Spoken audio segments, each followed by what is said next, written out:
샬롬 할렐루야. 욥기 1장 1절에서 5절여. 우스 땅에 욥이라 불리는 사람이 있었는데 그 사람은 온전하고 정직하여 하나님을 경외하며 악에서 떠난 자더라. 그에게 아들 7과 딸 3이 태어나니라.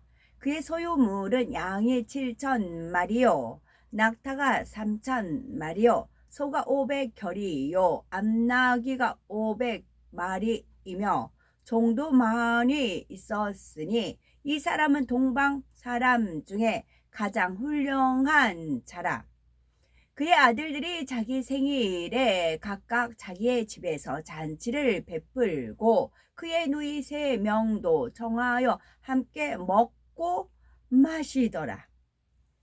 그들이 차례대로 잔치를 끝내면 욥이 그들을 불러다가 성결하게 하되 아침에 일어나서 그들의 명수대로 번제를 드렸으니 이는 욥이 말하기를 혹시 내 아들들이 죄를 범하여 마음으로 하나님을 욕되게 하였을까 함이라. 욥의 행위가 항상 이러하였더라. 아멘. 제목은 욥의 행사입니다. 사람들 중에는 자신의 실수나 잘못이 드러나면 사람이니까 당연히 그럴 수도 있지 라며 대수롭지 않게 넘기는 경우가 있습니다. 그러나 하나님께서는 내가 온전하니 너희도 온전하라, 내가 거룩하니 너희도 거룩하라 하십니다. 다이아몬드 원석일 때에는 가치가 적은 돌에 불과하지만 갈고 다듬으며 찬란한 빛을 내는 보석이 되듯이 마찬가지로 우리도 연단을 통해 하나님이 원하시는 의인으로 나올 수가 있습니다.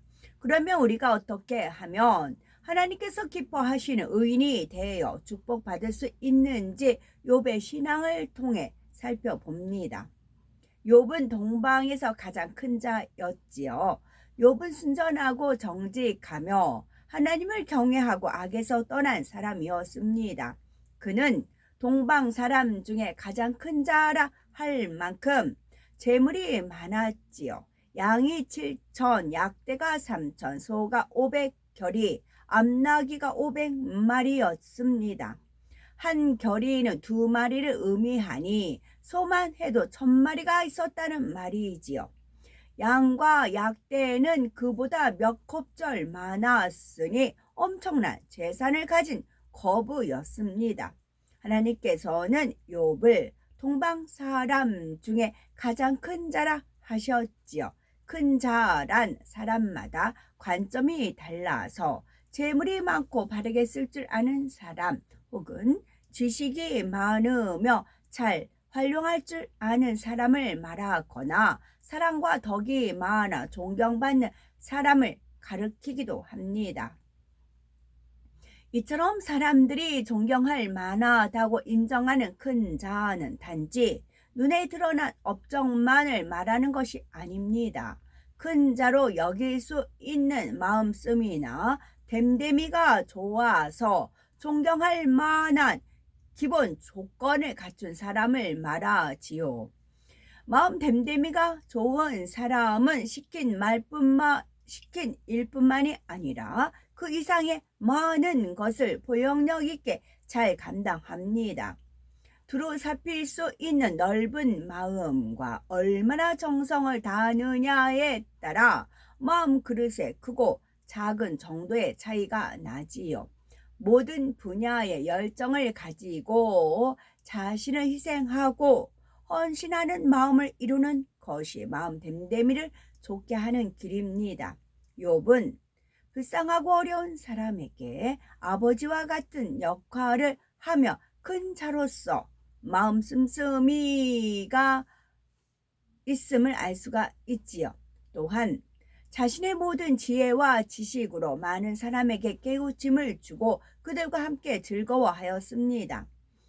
풍부한 재물을 사람들에게 후히 베풀며 도왔으니 참으로 큰 자라 할 수가 있지요. 그 밖에도 욥은 하나님께서 기뻐하실 만한 여러 모습을 가지고 있었습니다. 자녀들은 아무 생각 없이 먹고 마시며 행해도 욥만은 늘 하나님 앞에서 자신을 깨끗하게 지키기 위해 최선을 다했습니다. 잔칫날이 지나면 아침에 일어나 아들들을 부르고 그들의 명수대로 범죄를 드렸지요. 혹시 그들이 잔치 중에 실수하여 죄를 지었을까 염려하기 때문입니다. 이러한 욥을 하나님은 순전하다 여기셨습니다. 더구나 욥은 하나님께서 자기의 모든 것, 곧 모든 자녀와 재산을 다 거두어 가셨어도 감사하였지요. 연단을 통해서 온전한 의인이 된 욥이지요. 욥은 자녀와 재물을 다 잃는 엄청난 일을 당했어도 어리석게 하나님을 원망하지 않았습니다. 그런데 욥에게 계속하여 시험환란이 다가왔죠. 발바닥부터 정수리까지 악창이 심해 제 가운데 앉아 키와 조각으로 몸을 긁는 비참한 모습으로 변했지요. 그의 아내는 위로는커녕 당신이 그래도 자기의 순전을 굳게 지키느냐 하나님을 욕하고 죽으라 비웃으며 저주하지만 욥은 입술로도 범죄치 않았습니다. 그런데 이처럼 순전한 욥도 통과하지 못한 것이 있었습니다. 바로 나는 의롭고 진실했으며 참되게 하나님을 경외했는데 왜 하나님께서는 내게 이런 고통을 주고 멸시받게 하시는가? 라는 거지요.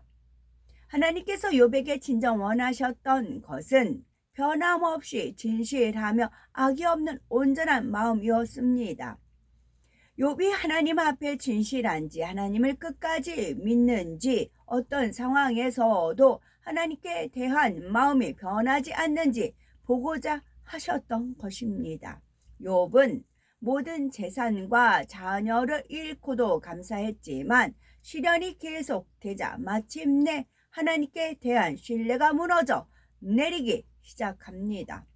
더 이상 인내할 수 없는 한계에 부딪히자 깊이 감추어진 악이 드러났지요. 마침내 욥은 태어났을 때의 자연 환경을 원망하고 자신을 낳아준 부모를 원망하다가 나중에는 나의 의를 빼앗으신 하나님, 나의 영혼을 괴롭게 하신 전능자라며 하나님까지 원망하지요. 결국 자기는 의인이고 하나님은 의롭지 않다는 결론에 도달한 것입니다. 사랑의 하나님께서는 좋은 중심을 가진 욥이 한 가지만 더하며 당대 의인 중에 의인이 되는데 부족함이 없을 것을 아셨습니다. 행함으로는 누구보다 온전했던 그가 마음 깊이 있는 악의 모양까지도 발견하여 벗어버리면 진정한 의인으로 나올 것을 아셨던 것이지요. 그래서 하나님은 사단이 욥을 시험하도록 허락하고 그것을 통해 성결된 사람이 될 수 있도록 이끄셨지요. 여기서 우리가 깨달아야 할 것은 참된 의인으로 인정받기 위해서는 욥과 같은 시험을 통과할 수 있어야 한다는 점입니다. 그렇다 해서 염려할 필요는 없습니다. 하나님은 아무에게나 그런 시험을 주시는 분이 아닙니다. 마음 그릇을 보시고 감당할 수 있는 사람에게 주시기 때문이지요. 하나님께서 보시기에 욥은 능히 시험을 감당할 줄 아시기에 허락하신 것입니다. 결국 욥은 자신도 모르던 마음속 깊이 숨겨져 있던 악을 발견하여 버리고 참된 의인이 되었습니다. 이렇게 시험을 통과하여 좋은 그릇이 되자 하나님께서는 예전과 비교할 수 없는 더 큰 축복으로 갚아주셨습니다. 진실한 사람을 찾아서 축복하시는 하나님이십니다. 진리 자체이신 하나님께서는 진실하며 하나님을 온전히 신뢰하는 사람을 찾으십니다. 그런 사람을 발견하면 존귀한 사람으로 높이시고 영화로운 관을 씌워주시지요.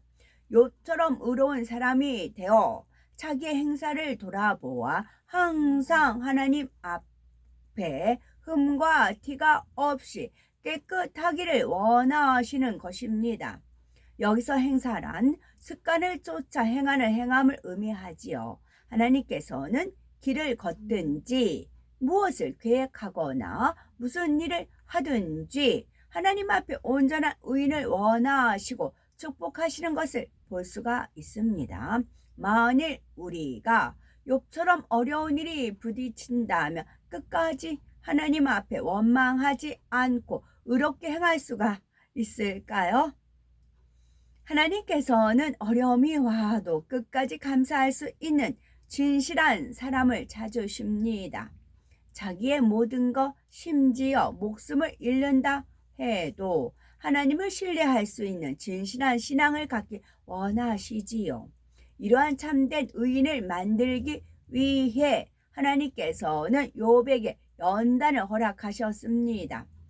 결국 욥은 악의 모양까지도 벗어버린 온전한 의인으로서 어떤 상황에도 하나님을 100% 신뢰할 수 있는 깊은 영적 단계로 들어가 예전보다 갑절이나 축복을 받았습니다.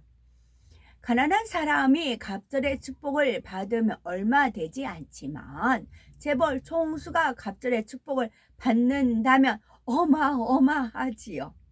연단을 받기 전에도 욥은 동방에서 제일 가는 거부였으니 그 갑절이며 엄청난 축복을 받은 것입니다. 우리가 하나님의 축복을 받기 위해서는 무엇보다 합당한 중심이 되어야 합니다. 그러한 마음만 되면 하나님께서는 우리가 원하는 대로 풍성하게 채워주십니다. 이러한 축복을 받지 못한다면 하나님께서 주시지 않는 것이 아니라 우리 편에 문제가 있기 때문임을 깨달아야 하겠지요. 무엇보다 중요한 것은 불평, 원망, 탄식, 슬픔, 염려 등 하나님께서 기뻐하시지 않는 악의 모양들을 버리는 일입니다. 죄악을 모두 버리고 하나님께서 보실 때 진정 의로운 마음이 되면 말할 수 없는 기쁨이 오고 놀라운 하나님의 축복이 임합니다. 흠도 티도 없는 영의 마음으로 기도하면 그 기도가 하나님께 상달되어 신속하게 응답과 축복이 주어지는 것입니다. 순전하고 정직하며 악에서 떠난 진정한 의인이 되어 살아계신 하나님을 항상 만나고 체험하는 우리가 되어야 되겠죠. 아멘.